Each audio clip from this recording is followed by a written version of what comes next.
hope you enjoyed this morning's opening session and the opportunity to network during lunch. My name is Valerie Jordan, and I'm on the North Carolina Department of Transportation representing Division 5. So it's a pleasure to be here and see all of these partnerships on today. So we've done yet another great transportation summit this year, and if you have not already done that, please download our event app, and again, that gives you information about our schedule for today. And that way, again, you can also access a lot of the event details and schedule and participate in our poll questions. We're excited to have join us for the Strategic Finance Managing Cash Access State DOT session. Please welcome our moderator, Mark Newsom, NCDOT's Chief Financial Officer. Mark.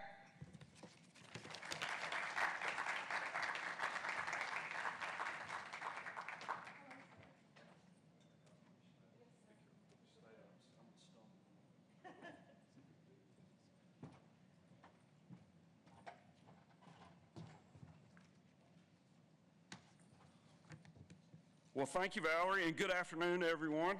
And y'all have to forgive me, I'm a talker, and if I don't have a script to read off of, we'll be here 30 minutes from now with me still introducing myself.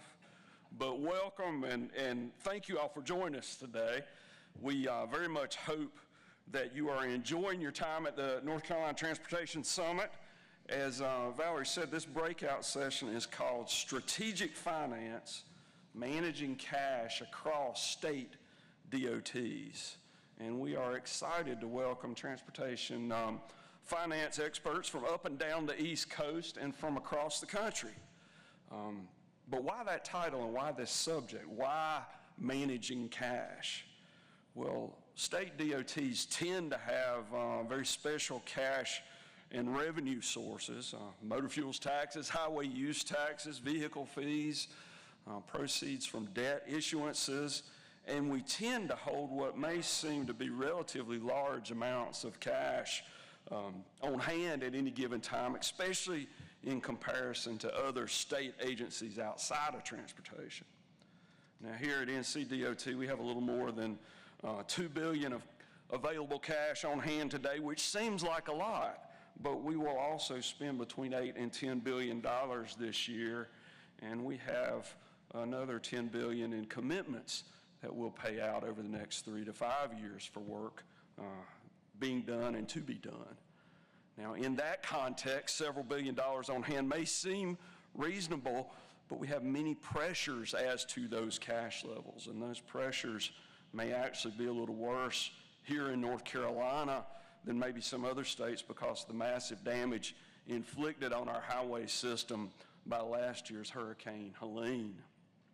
Now, determining exactly how much cash a state DOT should have really is an art, and we depend on many sources of information and many sources of knowledge to make cash management decisions, but we also depend on the wisdom of our colleagues across the country to help inform those decisions.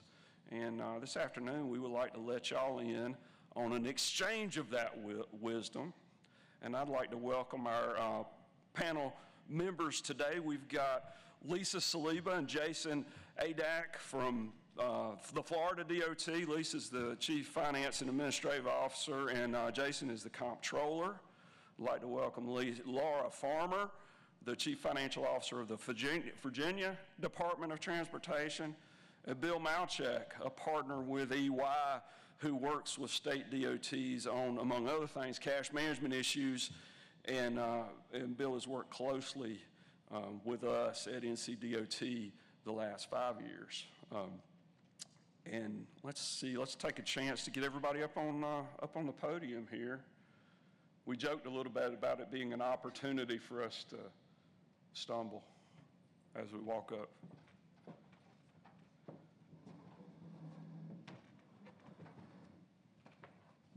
But to get us started, I'd like to ask each one of us to give a little bit more, give a little information about our departments. Lisa, Jason, if y'all would give a little general information about Florida. Laura, if you do the same for DOT, and then we'll ask Bill, or of course I'll do the same for North Carolina Department of Transportation. We'll ask Bill to talk a little bit about his practice. Lisa, Jason, would y'all like to get us started? Sure, thank you. Good afternoon, everyone. It's a real pleasure to be here. In Florida, we practice a very rigorous budget, finance, cash management strategy, a lot of which were the genesis from our own financial crisis in the late 80s, early 90s. So we do have a number of statutes that guide our processes. I did have the opportunity to meet some of the North Carolina Assembly staff at lunchtime, and it was interesting to just contrast to the Florida structures that we operate in. And I am more in the policy and strategy realm. Jason's the one that does a lot of the heavy lifting on the cash side, but we do have what we call a cash commitment model in Florida. We use a structure of planning around a fund management, which helps us with compliance. And then the legislature provides our budget for our 5-year capital plan, 1 year at a time for the 5-year capital plan. And then Jason's team manages the cash outflows associated with that. Fortunately, we do not have to manage the Division of Motor Vehicles as part of our Florida DOT. That is with a different agency. In our case, I feel a lot of relief. Fortunate. It's hard enough to manage the relationship when you're dealing with just cleaning up the roadways, but we do have a very robust process, a lot of processes and interrelationships that we hope to get into some of the things today in terms of our financial components. And I'm going to not get into a whole lot about our road system. From a policy perspective, we do have a differentiation of state-managed roads versus local managed road systems. Our local road system has more lane miles. It doesn't move as much traffic, but it has more lane miles. We're highly outsourced in terms of 100% of our construction activities are outsourced. We do have a high percentage of outsourcing for our highway maintenance and operations, have transitioned to asset maintenance on many of our major roadways. So always trying to find efficiencies. As you know, legislatures have been seeking to reduce state budgets, and oftentimes we have to give up our full-time positions. And of course, when your budget is growing, your transportation system is growing, you're responding to a growing population, you have to find other methods to get that work done. So therefore, we are heavily outsourced in a number of our components. I'm going to give it over to Jason to talk more about our cash perspective. Yes, so thank you, Lisa. It's my pleasure to be here today.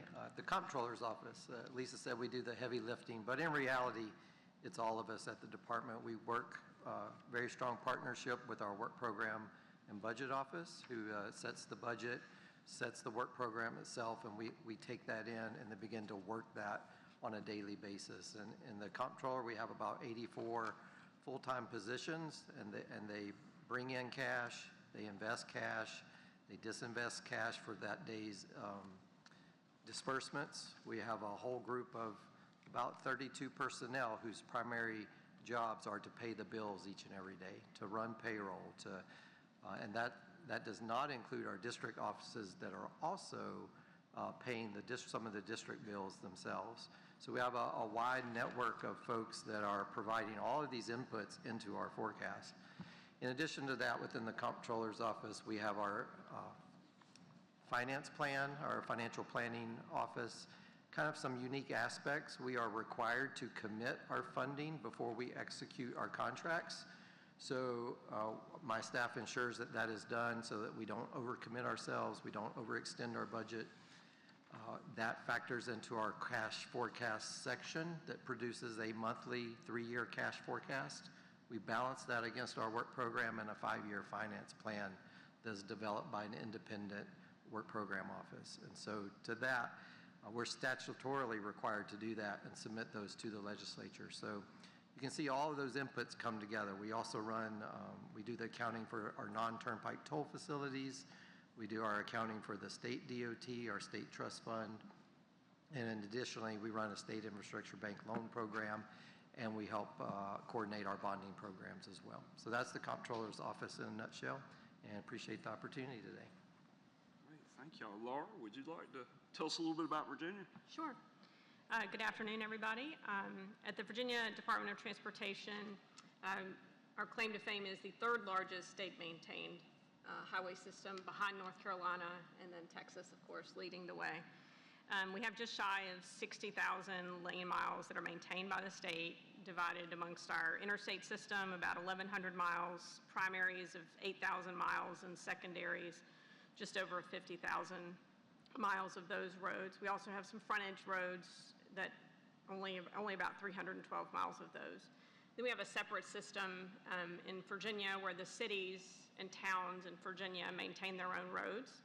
They do receive maintenance payments from the Virginia Department of Transportation to help with that effort, but it's not considered the only source of revenue that those localities should use to maintain their roads.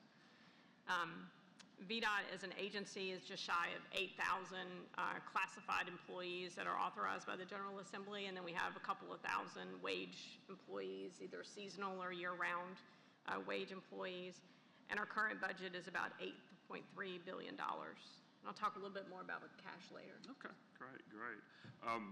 North Carolina, to put us all into context, NCDOT has an annual spend of around $8 billion, though with the Helene recovery efforts, we'll likely see that spend inch closer to about $10 billion over this year and potentially next.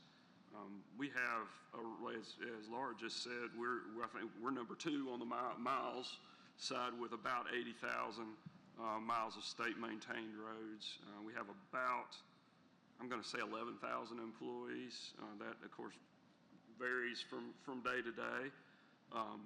We also have a growing turnpike authority. We operate a ferry system in the eastern part of the state.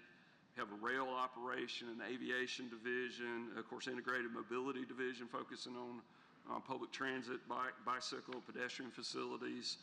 And we also operate as component units of the department, the North Carolina Ports Authority and what we call the North Carolina Global Transpark, which is a pretty unique multimodal industrial park in the eastern part of the state and around a town named Kinston, North Carolina. Bill, can you give us a little information about your practice at EY? Sure, happy to, Mark. So normally we say, last but not least, but I don't think that really applies in this case because I'm really honored to be sharing the stage with, some CFOs and financial folks that run multi-billion-dollar organizations. I'm a consultant, I'm a partner at Ernst & Young.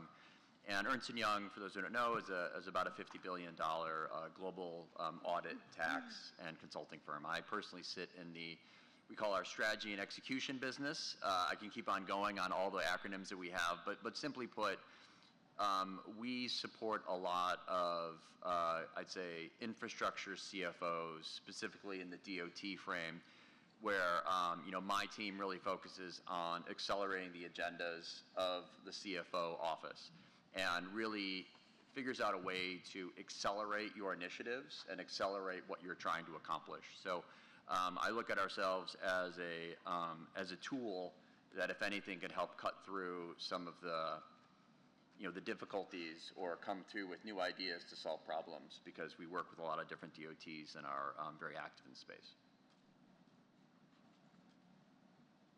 Well, thank you, Bill. And that provides a little bit of an intro into our different organizations and we're kind of the perspective we're coming from. When we introed, I spoke about an exchange of wisdom that we wanted to have today. And so what we're going to do is run through a series of 5 different questions and topics and just kind of get our perspectives from our different organizations on those topics. We've hit on just a little bit of the first one, and our first topic was just to give a little bit of information and differentiate between the statutory and the regulatory environments that we all work in. As part of state government, state DOTs, of course, are creations of and operate within laws that are very particular to each state.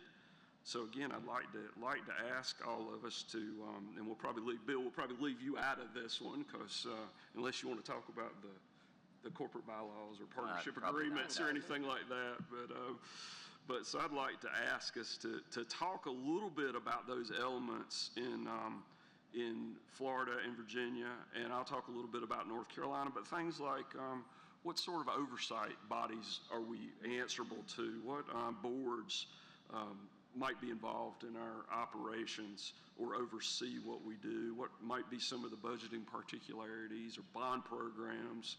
And then if we want to dive deep with accounting, we can talk about fund types or ACFRs or reporting, but also touch on, and I think this is, I know Lisa and I have talked about this a little bit, and we've got some activity here in North Carolina on this front too, trying to increase efficiency, if you will, of government efforts. And Lisa, would you and Jason like to take that first one? Yeah, I missed the important point of telling you a little bit about Florida. So our current appropriation this year was somewhat challenging. We do have a part-time legislature when they want to be part-time. Our budget year starts July 1. We had the budget on June 30th at 5 p.m.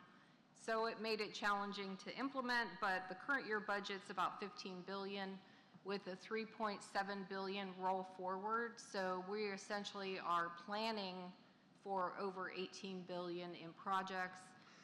Obviously, things outside of our control oftentimes prevent full commitment of that entire plan. That's why the legislature has afforded us that roll forward. When we don't commit a project, it becomes eligible to move into the next fiscal year, partly to overcome that part-time legislature impact that it would, if you're out of sync with the legislature, you'd be 2 years out in terms of planning a project. So, and we do have a good we work to have a good working relationship with our legislative staff and our members. We do have a great deal of oversight in Florida.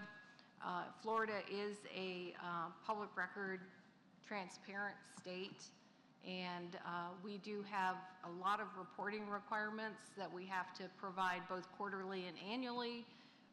The legislature can call for audits or overview audits, either financial or policy. Some of the folks I met this morning were familiar with an entity that was created for policy analysis in Florida, which is called OPAGA. I won't try to remember the acronym. And Florida is, of course, we report to the governor. We're a governor agency. And some agencies are cabinet level, but we do report to the governor. The legislature has full oversight. We do plan an annual budget for the first year.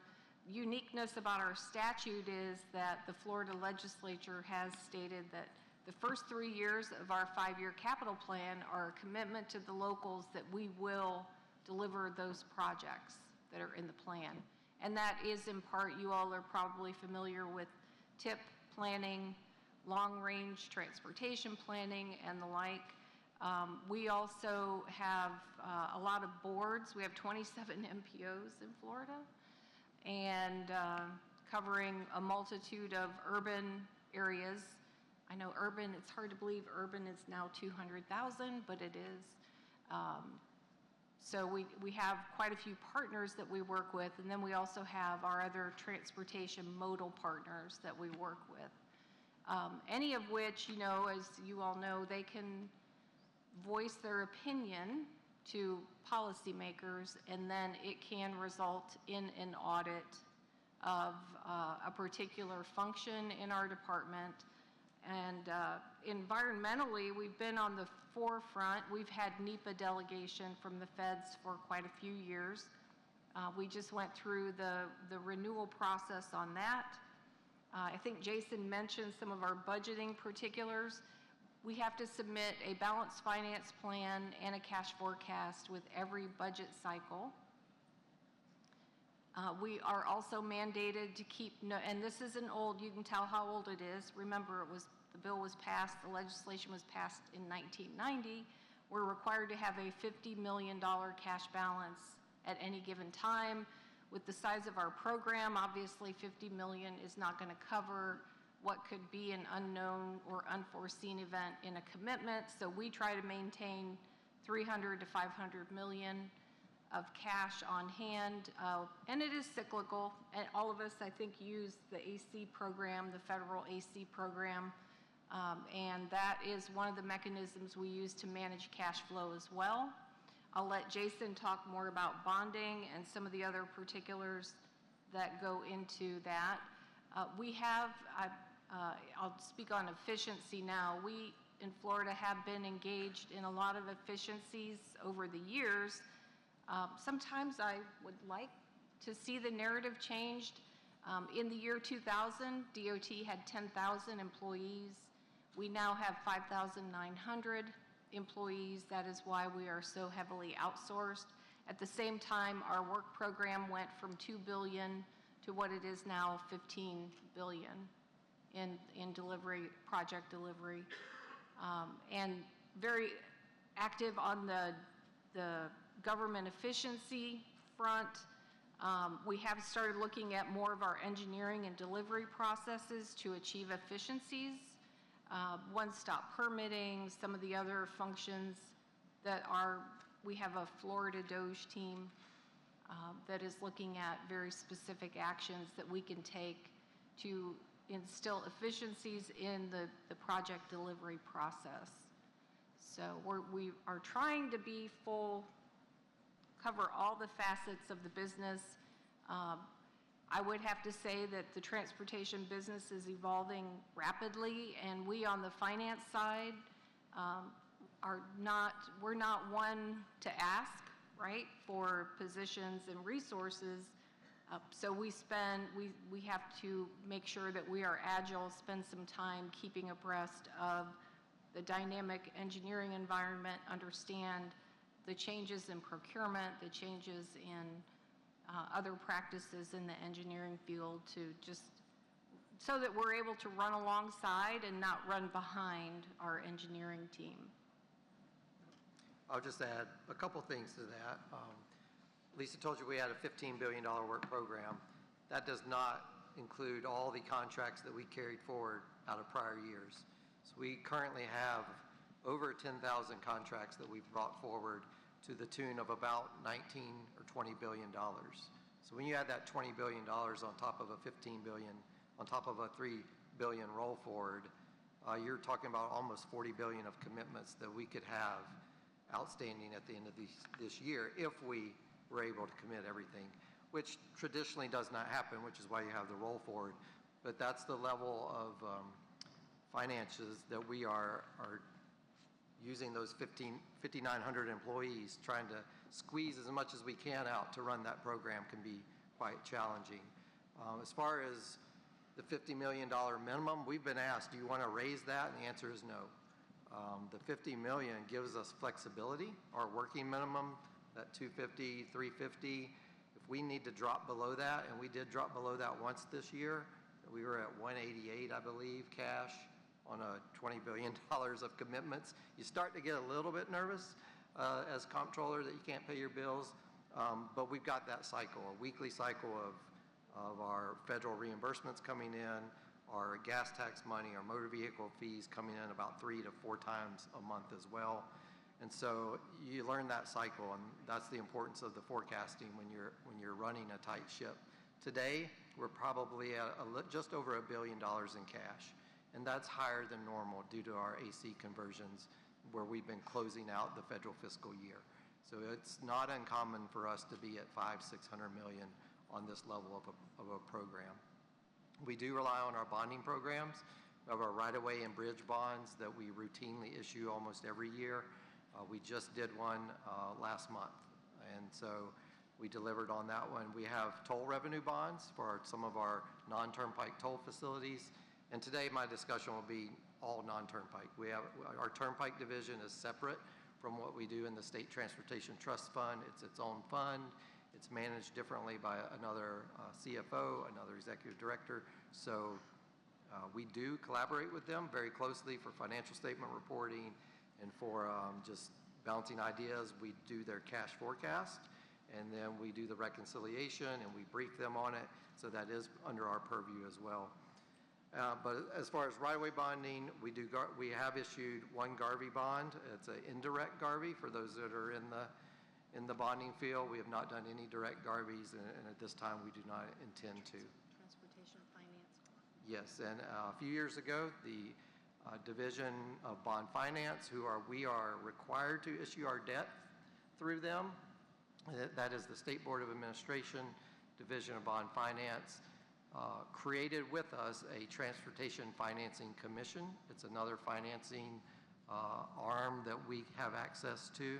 And so that's been a very popular one as well for us to use. And we have an upcoming issuance for some arterial projects that we have going on. So those are the main bonding programs we have as well. So I think that covers. Okay, great. Thanks. Jason, Laura, would you like to Sure. tell us a little more about Virginia? Sure. So in Virginia, we have the Commonwealth Transportation Board. They are considered a policy board within Virginia. They do not provide administrative oversight of VDOT, but they do have certain requirements that they must meet. So any contracts for transit, rail, or highway projects that exceed $5 million must be approved by the board before that bid is awarded. They also have a role in the environmental planning and location of transportation projects, as well as naming highways and bridges. Each year, we present to them a draft and a final budget, as well as a 6-year improvement program. We plan our projects on a rolling 6-year cycle. And that document, our 6-year improvement program, feeds into our STIP for the state. And so it really is a byproduct of our planning documents. We have certain code restrictions that require us to financially manage the resources available for transportation. One of those is in all of our major programs, the projects must demonstrate that they're fully funded within the 6-year planning window. And so we can't deficit finance a project and hope that that next year will cover any remaining obligations for any contractual commitments. That's definitely helped. I don't think that we were doing anything wrong. This is really a 20-year-old kind of assumption, but the only project that had the exception for that window was our large tunnel project in the Hampton Roads area of Virginia, which needed about 7 years for full funding, working with our regional partners. The other thing about it is that we must fully fund a project within 12 months of its completion. And so that feeds into our cash management scenario in that projects may have ebbs and flows due to just timing and permitting and schedule and estimating. So we're able to manage that, and where a project may be moving faster than its budget, we're going to reconcile that within 12 months of its completion. It'll be fully funded, and we'll be able to close that obligation out. In terms of our managing funds, we have a program and fund accounting system within the Commonwealth, and we have about 35 unique individual state funds between managing debt programs as well as state-funded programs. So we're managing that across all of our program codes that are set up to manage the budget. Our board also approves our strategic plans, prioritizing projects, and then they also have the responsibility to approve any issuance of bonds that we recommend. So we have several active bond programs. As Florida mentioned, we have a direct Garvey program. We've been issuing Garveys since 2012. We initially used Garvey bonds to help with public contributions on P3 projects that we had advancing in Virginia. The use of Garveys kind of morphed over time to kind of add on to buckets of funding that we had for our major programs where we prioritize projects and then distribute dollars based on that prioritization as projects are scored for their benefit costs to the Commonwealth. So Garvey's is a little more flexible in their use, and that is a $1.2 billion revolving authorization. So as we pay off principal on previously issued debt, we have additional Garvey's that we can issue using the backstop of federal revenues to pay for that debt service. We also have some dedicated programs on Interstate 81. There's been a significant need to make additional investments in 81. It's our greatest truck traffic is on Interstate 81 in the western part of the state. And so a couple of years ago, our General Assembly authorized $1 billion worth of debt backed by the gas tax revenue that is collected along the corridor of I-81. And so we use that dedicated revenue stream on the corridor of 81 to help service the debt.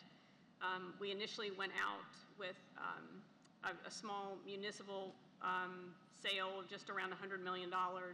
Since then, we've tried to exercise a series of TIFIA loans.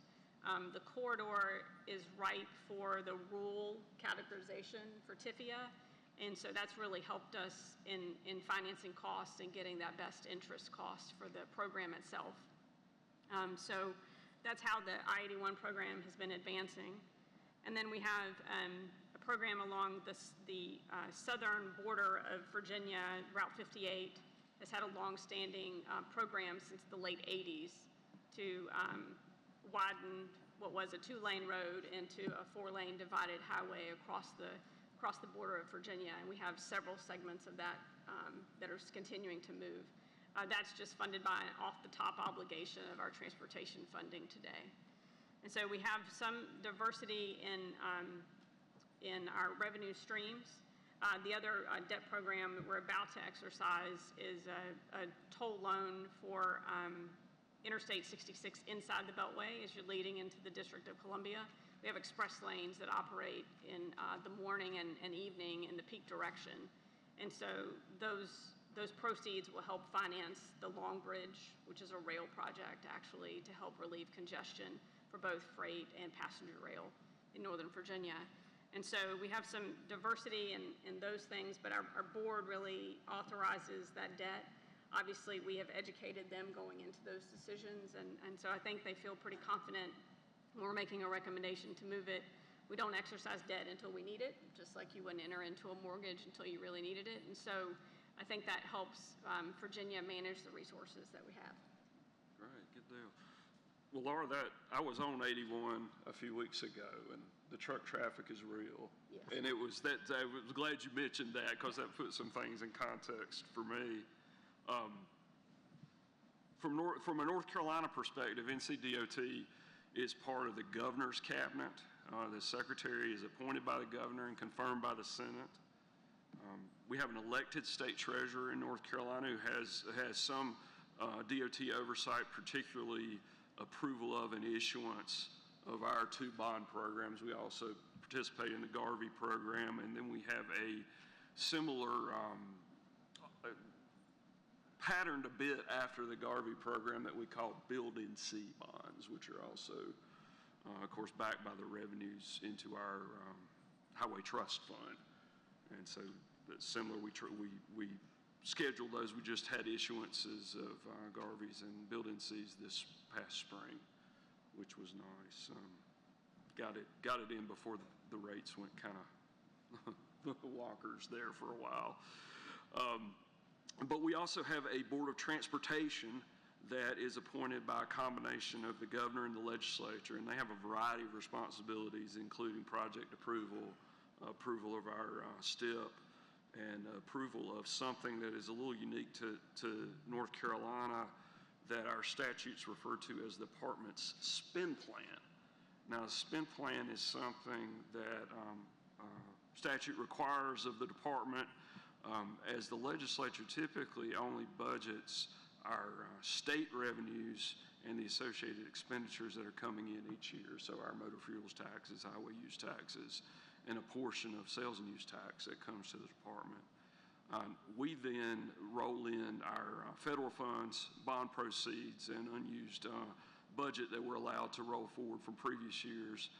We forecast spend over a period of a year and then produce a plan that really works like in some ways, it looks a little bit like a budget, but it works a lot more like a prospective cash flow statement, which is really how we use it as a guide and a decision-making tool there, and gives some additional transparency to the legislature and to the public for how we're spending money at the Department of Transportation.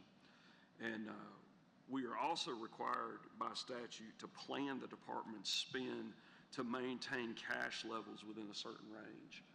Today, that's a range that is a percentage, a floor and a ceiling percentage of our total appropriation for the year. On the accounting side, we have two major special revenue funds: the Highway Fund, that we call it, that accounts primarily for maintenance, also for our federal funding and the administration of the department. And as I just mentioned a moment ago, we have another major fund called the Highway Trust Fund that accounts primarily for our state-funded construction operation. And these are the two largest special revenue funds in North Carolina state government. And we, as Florida, we also have a separate turnpike fund as well, but that one always looks a little interesting on the balance sheet because every penny is restricted and associated with our financing agreements on our tolled facilities, so that oftentimes looks like there's not much activity there, but even though there really is. One thing I did not mention earlier is that we're gonna conclude the panel discussion here after a few more questions, and then look to the audience if y'all have any questions. So as we're talking, give a little thought, make some mental notes of things you might want us to follow up on, and we'll open the floor here in just a few minutes. But our second topic, and I think we've dealt with some of this already, is kind of cash position and general cash management pressures. And we'd like to hear kind of what a current, and I think we've spoken to this just a little bit, what a current or a typical cash balance or range of available cash might be, and then what sort of pressures that your department experiences. Do you have periods where you're concerned about too little cash? Do we have periods where we might be sitting on more than we would like to be? Kind of what are our program needs versus revenues, and then particularly there, which I know is a constant conversation for many of us, what are our long-term needs versus our long-term available revenues? And we can flip back and start with, we can do Florida, Virginia, North Carolina again if we want there. Lisa, Jason, y'all want to jump on that one? Sure. So where to start? We are heavily, one thing I didn't mention is we are heavy into the financial planning. Jason did mention it. When we're building our work program, some of the other statutory requirements are we must show a plan which exhausts all of our available resources to the extent feasible, while also meeting our cash management objectives. So internally, we have some internal accounting. We have a project and a homegrown financial management system that manages by project. We also use that to build the 5-year plan. Internally, again, I mentioned funds. We plan around about 270 different funds that get aligned to our budget categories. But our goal is to maximize projects. So how that plays out is that a project may have multiple funds on it to ensure its completion. Fortunately, we don't have any constraints on time completion. Sometimes we get questioned why a project is taking so long, hence a current audit that we're engaged in related to our construction projects. But we do plan across the horizon. For instance, we have one major P3 in our program that we treat like debt, and debt comes off the top before all that planning begins. So that helps us in the long run. The other policy constraint we have is if our revenues go down, we are required to adjust the program and submit a balanced plan based on current revenues. That's done, we do that and engage in that quarterly around the state's revenue estimating conference process. And again, our partners are well aware that if the revenues go down, we're going to be working with them to defer projects, delete projects, change the priority of projects in the plan. I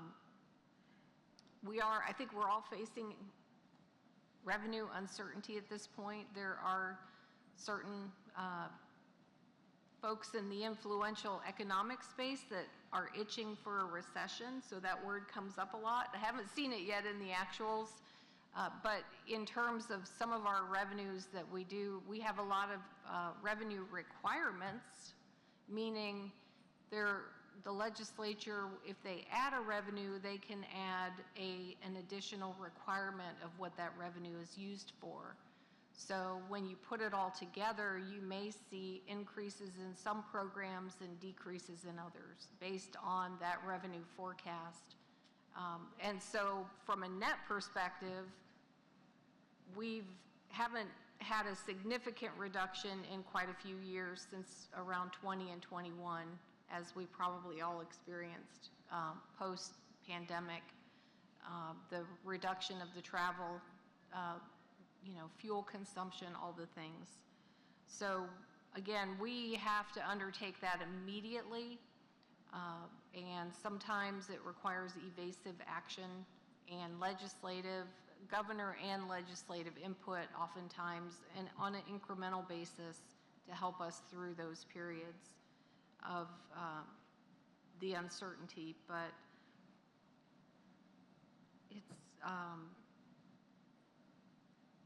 the one time of year I will note where you don't want to have too much cash is when you go into legislative session. Always managing around the cycle, as Jason said. Coming out of session, obviously we've staged our AC conversions to occur after session because we are going to influx the cash to help finance the program for that next year.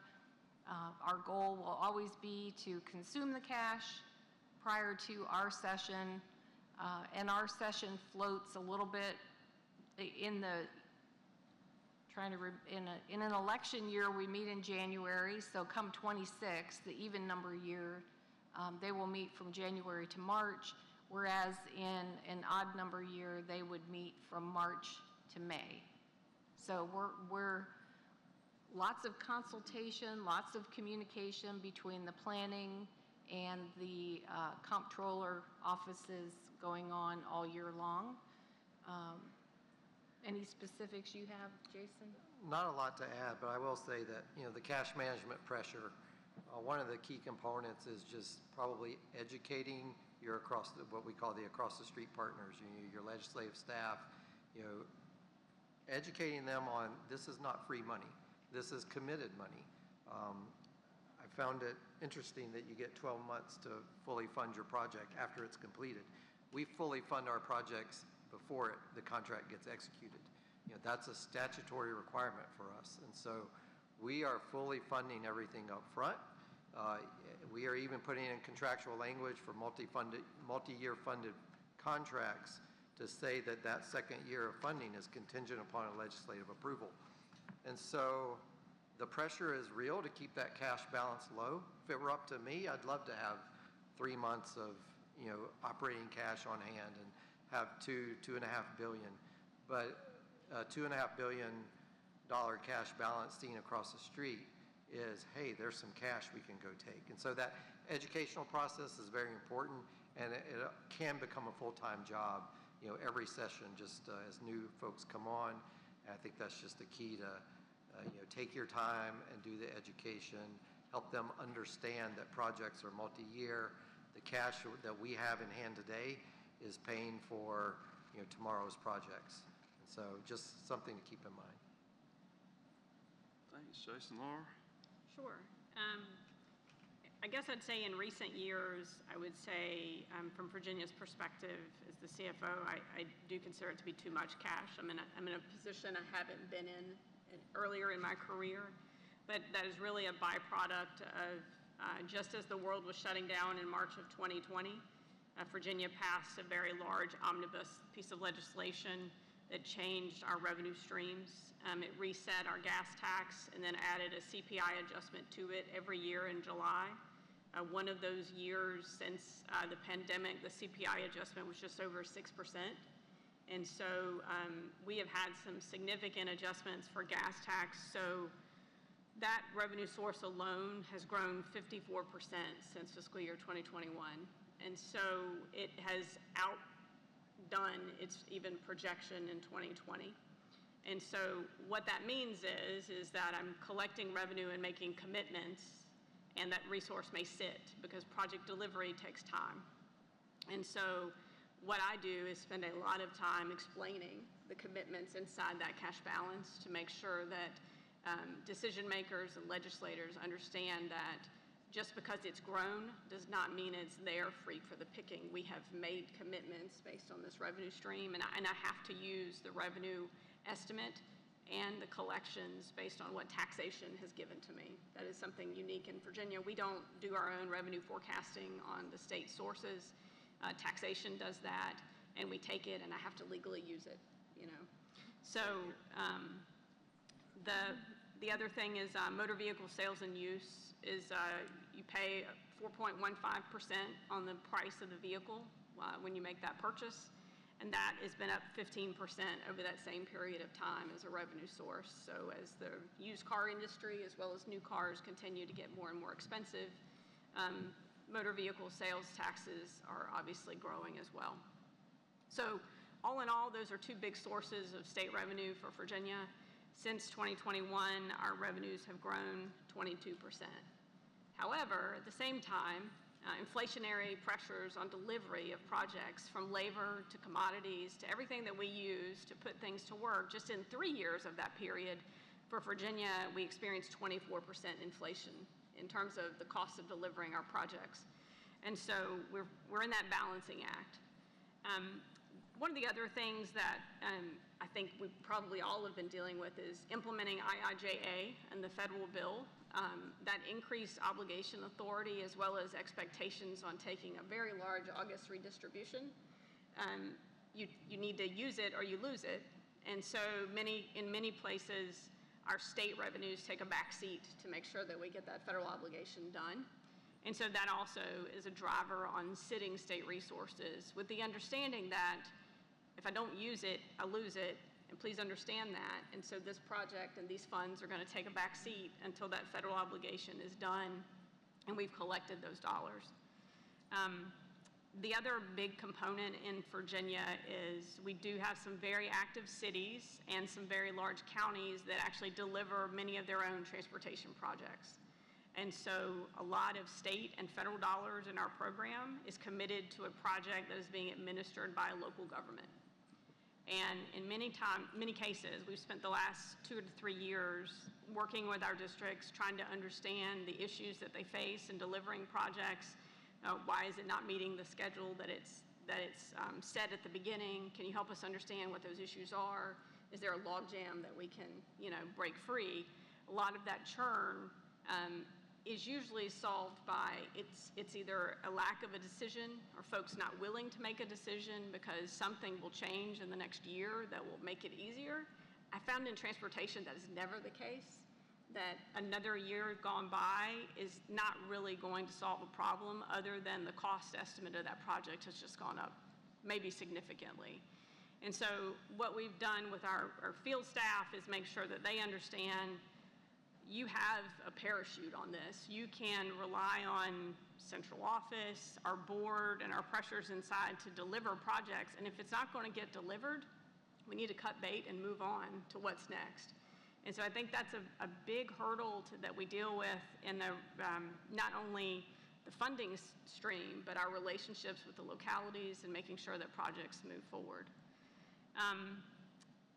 The other thing I'd just like to mention is nowhere near North Carolina's experience, and probably Florida, we also had significant Helene costs this past year.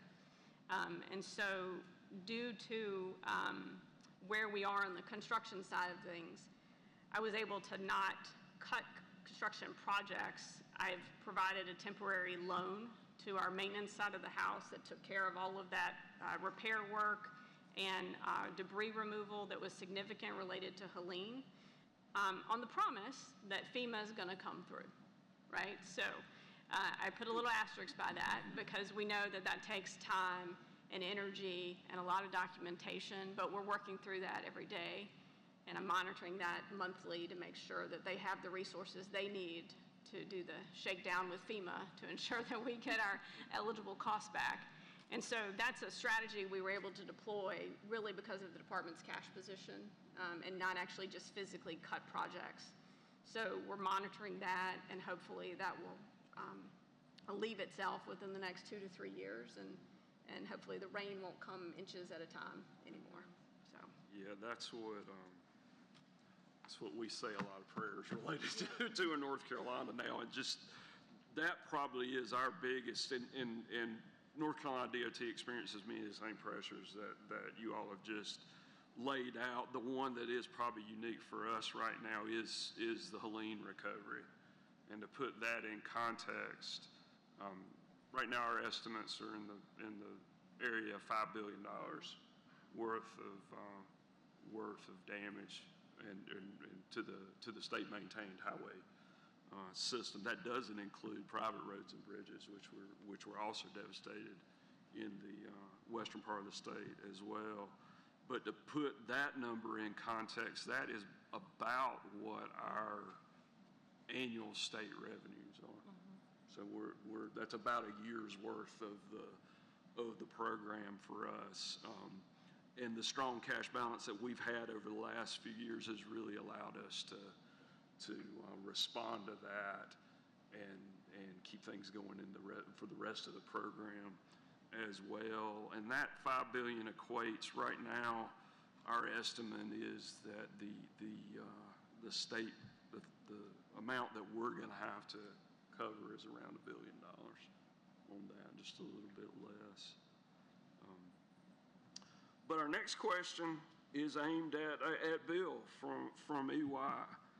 Bill, tell us a little bit, and you have touched on this a little bit, but tell us a little bit about how you and your team have supported, particularly NCDOT, on the cash forecasting front, and how our forecasting needs at state DOTs may differ from other government operations, but then also from other industries. And you and I have actually had this conversation recently. Sure. And I think everyone would benefit from hearing a little of that. Sure. Well, I appreciate it. I think one is just listening to, obviously, the states we have here.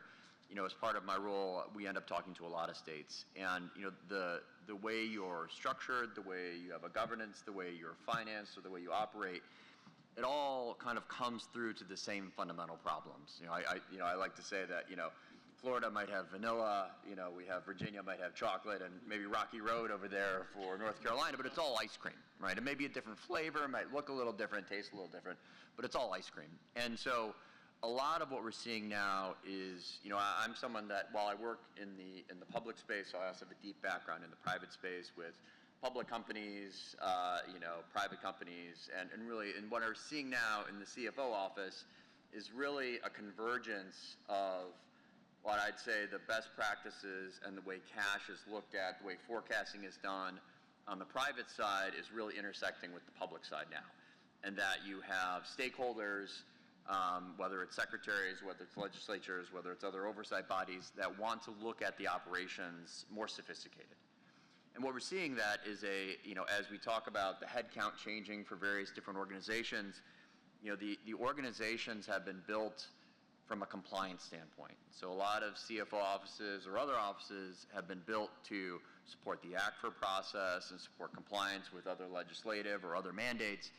But one thing that is not there in some of the folks that we talk to or work with is really that strategic finance piece, which the organization wasn't built to create that, and now you're being asked to do that. And so talking about from a forecasting standpoint, I think that North Carolina has one of the most robust, and they built up over a long time, a forecasting process that looks at it bottoms up, which means it looks at it on a project-by-product basis, but also has more of a hybrid approach for the disaster work, whereas they look at the major projects as well as kind of the other work from a top-down perspective but also understanding what some of the pieces are for obviously I-40 and some of the other larger projects. So, we are seeing a much more of a focus on how good is your forecast, how have you made your forecast, how are you applying your forecast, and in combination with your plan. Because as I've seen today, the operating environment for CFOs is the most difficult it's ever been. While the federal side is very uncertain, right? You are relying on your federal payments to come through on the right time so you can manage your cash, your EAC. You are hoping to pay back your loan with FEMA. I know, as we've worked with North Carolina and the Helene devastation, FHWA and FEMA reimbursements are a large part of our assumptions of that payout curve and when it's going to come in and how much. So you have that coupled with, you have stakeholder demands, increasing, more transparency, more visibility. How are you being a good steward of the cash? Coupled with, you have an aging infrastructure system, and here I have growing states. So, and some of those states are growing in weird ways where they grow much more in the urban areas, but less, shrinking in the rural areas. So you have all these pressures on CFOs and the finance department to keep up with all of these pressures to make essentially everyone happy in a time of limited resources and rising costs.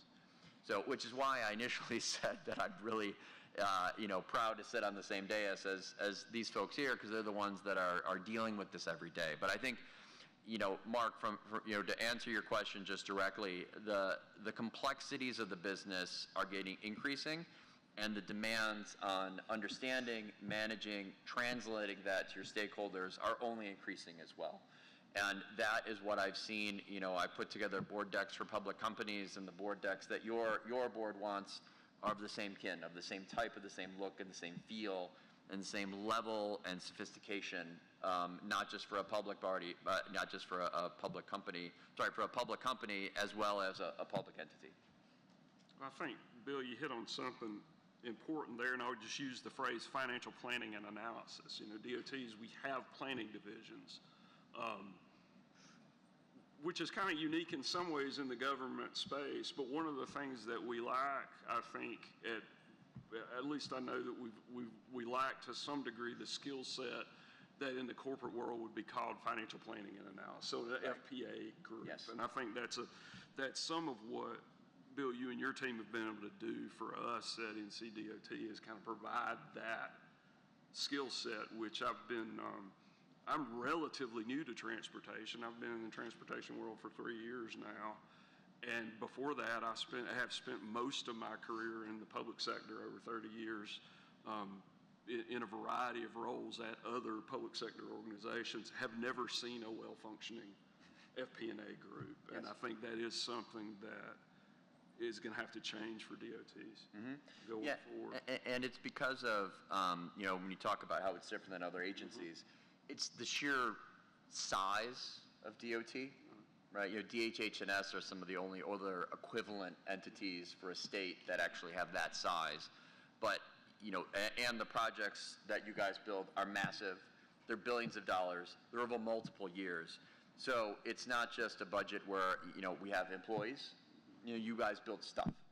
And stuff is a lot harder to plan, execute, contract, close out, finance. And so it's completely different. When I talk about things being ice cream, one is ice cream and one is, name a kale vegetable, right? They're very, very different things when it comes to funding a organization where the biggest cost is payroll, whereas 5,900 or 10,000, that's just a small sliver of what you guys actually spend and how you spend it. Well, that's one I think we could talk about, and the five of us could talk about for hours there. But let's kind of use that as a segue into some of, I think Bill's talked a little bit about forecasting that we've been able to refine and continue to improve at NCDOT. Helene actually forced us to do some forecasting a little different because we had, as Bill said, we had kind of a very bottoms-up approach to our cash forecasting. So we were essentially forecasting each individual project as a discrete unit, through a lot of assistance from North Carolina's SAS Institute as well, does a lot for us in addition to EY. But then when we were faced with an additional $5 billion of spend to forecast that we couldn't forecast on that discrete project by project basis, had to go back to the drawing board a little bit of that. And I think Bill and a few of Bill's team members are sitting a few rows back there. I don't want to give him too much credit because these guys kind of help us come up with that, and it has helped us. I've seen an improvement in our forecasting abilities since Helene, basically because we had to come up with new techniques to forecast as a result of that. Yeah, a partner at a large firm means that I don't do any work. It means that I stand on the shoulders of giants. So that's Mark understands that very clearly. So I tease Bill sometimes about, is Bill a real person, or did somebody just is he a hologram that the guys use to bill out there? But it's kind of a segue from there. Let's talk a little bit about our forecasting techniques, and particularly about our performance metrics. So how do we like I kind of put the two together in some ways, our forecast, and so where do we want to be with certain performance metrics? And I'll start that one off. And here at North Carolina DOT, of course, we look at a whole basket of indicators like we all do.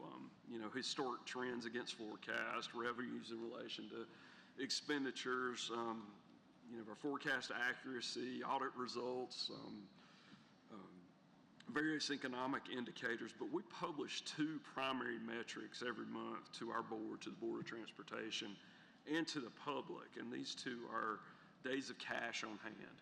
So in other words, if we didn't get another penny of cash in, how long could we operate? And then I think we've all touched on this a little bit, cash as a percentage of the commitments that we have. And we typically state that as a percentage. You could also state it as a ratio as well. But how much of the current cash, and at any given time, all of the current cash that most DOTs have on hand is committed in one form or the other. But those are the two we look at. And I'll kick it off. Laura, do you have some thoughts on that? Do y'all have particular metrics that you do, and how does that roll into any forecasting? Sure. So in our highway maintenance and operating side of the house, where we fund our day-to-day operations and what we use to maintain our roads, we generally look at 60 days where a historical expend, use that as a target, and try to monitor the cash balance plus or minus 15% on either side of that to see where we are month to month. And then we obviously monitor cash on a daily basis. In construction, for the reasons I mentioned earlier, we are sitting higher than we used to be. We're obviously taking a look at that and making sure we figure out strategies to move the needle and move projects forward. Similar to the examples you said, we formulate a payout curve on projects based on their size, really financial value only, not their complexity and what they represent. But in order to get a picture of the whole thing all at once, rather than unique forecasts for each individual project. If we see that a project is not behaving the way we thought it would, we will reach out to project managers to try to get an understanding about how we reset either our schedule assumptions, our payout assumptions, and what exactly is happening under the hood that makes our forecast a little off. When we have design build projects, we just take the payout schedule that's built into those contracts and build that into what we expect the project's behavior to be. So we kind of override the overall assumption for those particular projects and how they will spend out. And then for other programs, we just get spend plans from project owners. In our maintenance area, obviously, this time of year and into the fall is some of our heaviest spend in paving. And then in the winter, of course, snow and ice removal can drive cost, as well as Helene. And so we sort of monitor that and not only capture an initial spend plan, but ask our owners to update their spending assumptions on a monthly basis to make sure that we understand what's happening. And like you said, we use trends on revenue from previous years using the forecast provided to us and trying to understand the behavior of those deposits month to month. But that's generally what we do. Great, great. Lisa, Jason? I'm going to let Jason Florida go. I'm perspective. more of the performance rubric side, so I don't want to derail his thoughts on that. I'll try not to nerd out on you because I was the cash forecast manager for 6 years, and so I still offer my services today to that group, and they're just like, no, you go away. We got it. But it's very much the same thing. It's that hybrid model. We group our projects at a high level. We have tons of historical data, and every year we analyze that data to see if there's changes. So we have an in-house built system that mimics our business flow. It takes our state-given REC plus our assumptions on how much federal apportionment plus what allows us to plug in our bonding programs and that sort of thing as we finance our forecasts. But our rate structure, it mimics how we do business. So we know business, there's a certain level that's not going to get committed this year. That's our roll forward rate. And then we commit based upon our letting plans. And then that historical curve, as it has paid out over time, has been pretty consistent for us. And so we package all that together, and the computer does the work for us. But there's the outliers. There's the occasional, we have not done a P3 in quite some time, but we've got old ones that we're paying out. And so what we call a force flow, it doesn't pay out by a curve, it pays out by a specific contract. We factor that in. Huge major projects, if it's 700-800 million plus, we will go and we'll get a payout curve and we'll plug those in. Ironically, for storms, we do not rely on FEMA reimbursement. We want it, that's for sure. We count on it, but it's so unpredictable. We decided to project the payout, but not the reimbursement. So once we actually get closer to reimbursement time, then we'll start factoring that in. And as far as kind of performance metrics, same type of thing, cash percentage of commitment. We'd like to be within 5% of our disbursement variance. This past year, we were about 2%. I could be wrong about this, but I think we under-projected by 2% of what we actually did, but our cash balance was not under. So that's where variance analysis really has to come into play. Because just because you're off in disbursements doesn't equate to a one-for-one. Because a lot of our reimbursement programs, you don't pay it out, you don't get reimbursed, vice versa. There's no cash impact. So variance analysis becomes critical when you start looking at that. And a lot of timing differences, when you issue your bonds, when you get reimbursed, really plays into that variance. So a 2% disbursement variance for us meant we had about $200 million more in cash than we projected. And so that's better than having $200 million less, but at the same time, you're constantly striving to be better because you want to justify and you want to get to a point where you're really comfortable in those numbers. But that's kind of our process in a nutshell without getting any more nerdy, sorry. That's another one we could spend a whole lot of time and bore the living daylights out of everybody in the room. And I've got one last question for the panel, but I think maybe we'll save that to the end, and let's see if we've got questions. I want to make sure we've got time for a little bit of audience interaction. If you have a question, raise your hand. We've got from our communications division at the department, Veronica in the back of the room with a mic, and we've got a couple questions right over there, Veronica.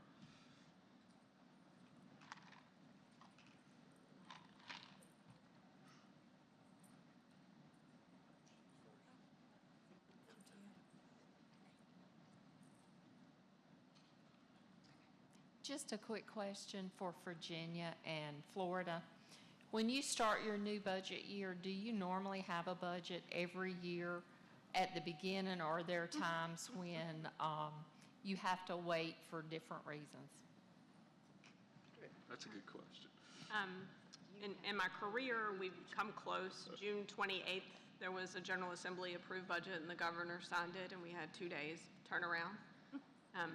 The biggest issue with that, honestly, is that July 1st is a payday, and you really need that authorization to make payroll. And in that year, a payday actually shifted, the whole Commonwealth just shifted a payday into the previous fiscal year. And so forever and always, you had these 2 fiscal years that were lopsided, and one had an extra payday and one had one less. And so it has been tight, and that can be frustrating, particularly when you have dedicated revenue streams. And I honestly, I'm just like, I just need the checkbook. If you could just give me the checkbook. I'm not relying on general fund dollars, and I don't mean to sound uppity about it, but it is a constraint, and it doesn't help us in the long run when they push it that tight to make decisions, so. Yeah, in Florida, this was a unique year for us. We had a legislative session right up into June. Our fiscal year begins July 1. The governor signed the budget at 5 p.m. on June 30th. It made for interesting back office work, but in lieu of having a governor approval, the only option we have is furlough. We cannot establish budget on our own. The governor, we were all crossing our fingers. If you're familiar with Florida, you know our governor is not afraid to issue an executive order. Our fear was he would issue an executive order to continue the budget, and it would alleviate the pressure on the legislature to actually make a decision. So fortunately, we got to a conclusion despite how late it was. We don't have the flexibility that North Carolina has in their law. We do. And what Lisa's referring to is there is a provision in statute that allows for a continuation budget, if you will. It gives the legislature a little bit more flexibility and a little freedom, and it keeps us from having to stop operations in one sort or the other while those discussions go on. Yeah, we were fielding interesting questions. We hadn't had that situation since probably, I don't know, 90s, something. And folks who were around then were walking around saying, am I essential or am I non-essential? What am I? Do I come to work tomorrow? But our secretary's opinion is everybody's essential in transportation. So there were no days off, no furlough. As you all know, during a hurricane, it's the same thing. Y'all have touched on this some, and there was some comments of how the different states are funding storm repairs, storm cleanup, that kind of thing. I was just curious, and I know that North Carolina has had a cash balance, but they're still looking at a big bump in expenses next year or the next, and it's going to strain or impact their other operations. Are the states, especially Florida with a higher risk zone you're in, how much do y'all forecast storm each year? And is that something in your budget, or is it in the legislature have a mystery rainy day fund that you might get some of? Oh, boy. It's not in the budget. Yeah, so we do, us finance folks who have our dry sense of humor, we always say you can't plan to get run over by a truck. So we don't plan for hurricanes, believe it or not, in our cash forecast. We take it off the top when it happens, and then we adjust subsequent to the storm. Whatever however it lands, we were fortunate that even though we sustained both Helene and Milton, the damages were for us a couple $100 million instead of $1 billion. That is a significant difference for us. So we were managing it, and then Jason and his team and our financial planners actually have the joy of picking up the pieces after the storm and trying to rebuild a financially feasible plan, which would have included what we know were damages from the hurricane. And I'll add to that, just that when that storm does hit, we immediately get authority to go negative in our emergency budget categories. So we don't have to wait on a budget amendment or anything like that to go ahead and start spending. We go negative, we pay our bills, we go seek a budget amendment later on, we get that budget, and then we begin our budget checking process again.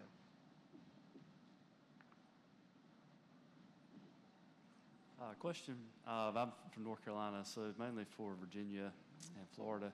It's a two-part question.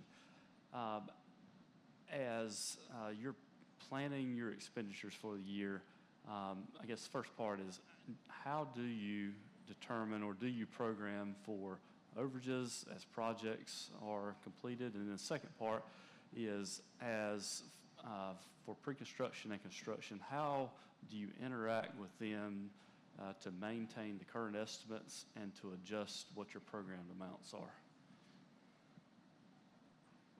You want to go? I think you were posing that to Florida and Virginia, right? Yeah, because he's with us, so he knows how we do Okay, it. okay.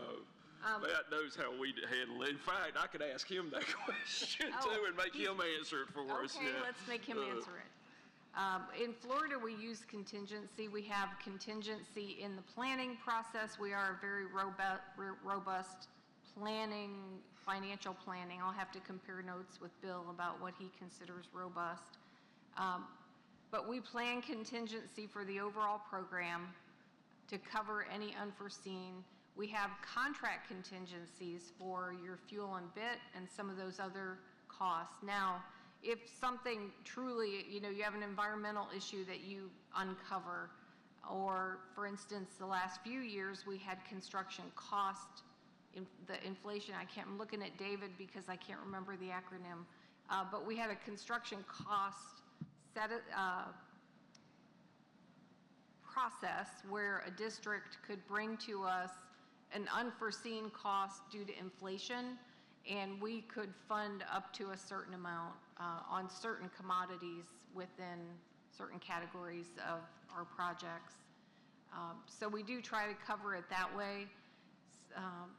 Can't think of, we try to minimize the not covered unforeseens. They do happen, but hopefully that's minimal. In Virginia, each project is built with contingency. Our engineering side of the house kind of sets guidelines about what size that should be. And then I will also work with the chief engineer on how we forecast inflation. We work with Balmoral out of Florida, actually, to help us with expected inflation costs in our projects, so that we can build those into the estimates in terms of when the project will be delivered.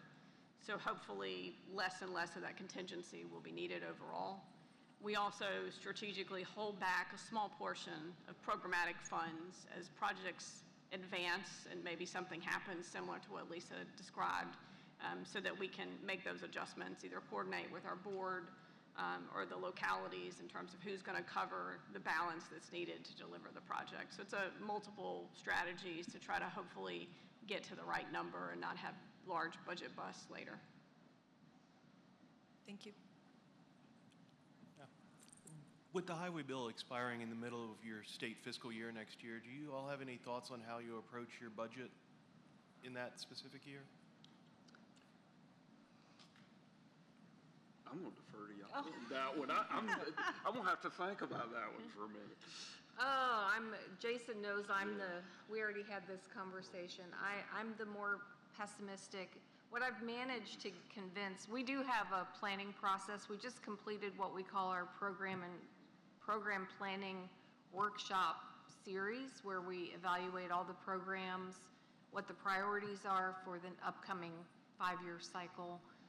We have reduced our revenue outlook. We call them allocations. So we essentially have reduced our federal allocations for the discretionary programs like carbon and NEVI and some of those that are less likely to continue. However, we're still anticipating the same level of IIJA in the core programs. I don't think there's any way around. It would be very volatile to try to predict what that number would be. So we keep it flatline in the what would be the outer 4 years of the next planning horizon, with some back pocket contingency plans that the staff have on hand to try to adjust the program. If the next federal authorization comes in lower, we'll just have to adjust. Very similar strategy. Of course, all the federal requirements force you to plan past these bills, and so you have to come up with some sort of assumption. So we have modest growth. I think Virginia, looking at IIJA, I just built in 1.7% year over year in the core programs. I am starting to get a little nervous about Protect and Carbon. I did assume that they might continue.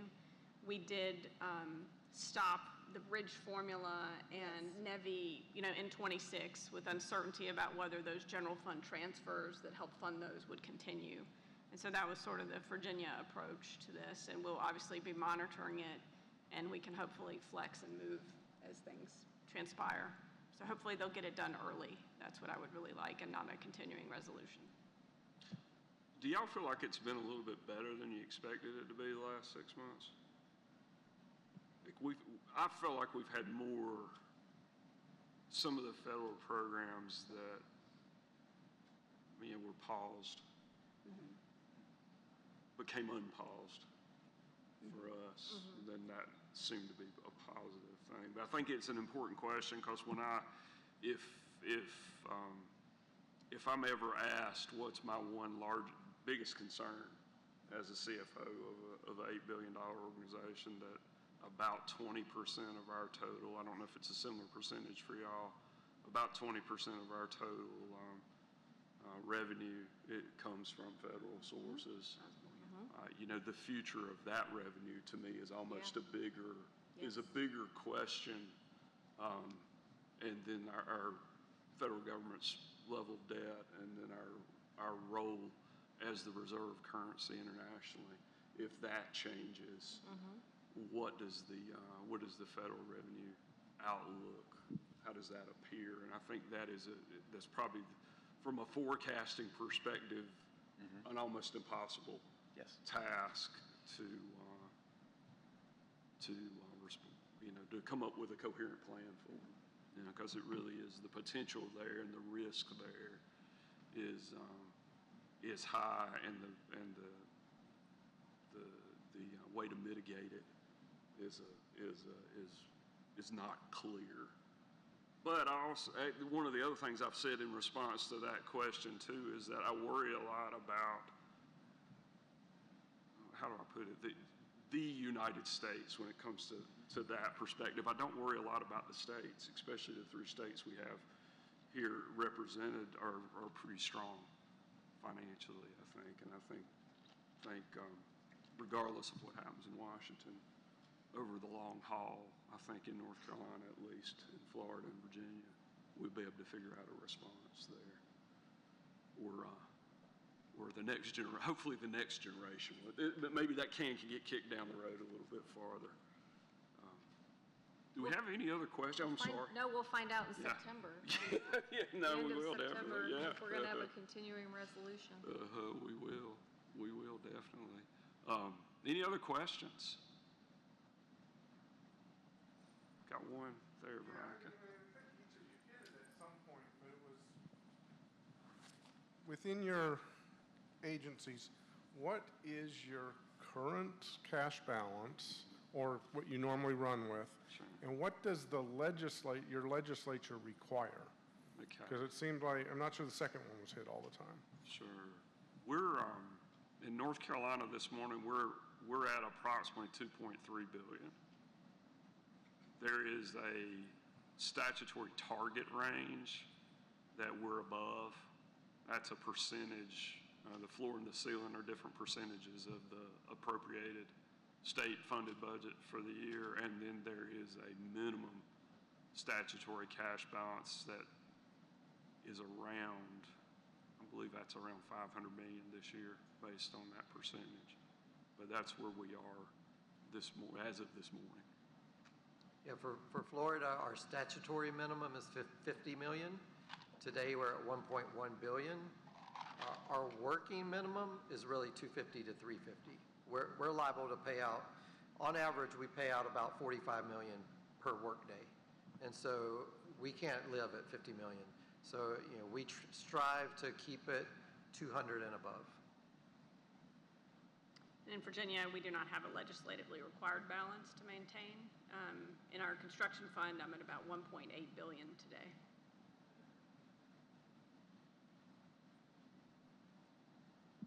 Okay.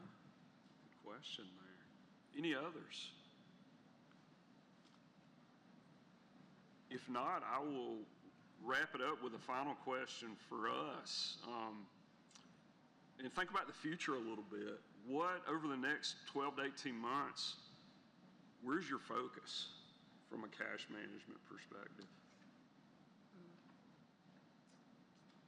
And I can start that one off. Yeah. For us, it's really, it's maturing our forecasting processes. I mean, the forecasting process has been terribly important to us for obvious reasons for North Carolina.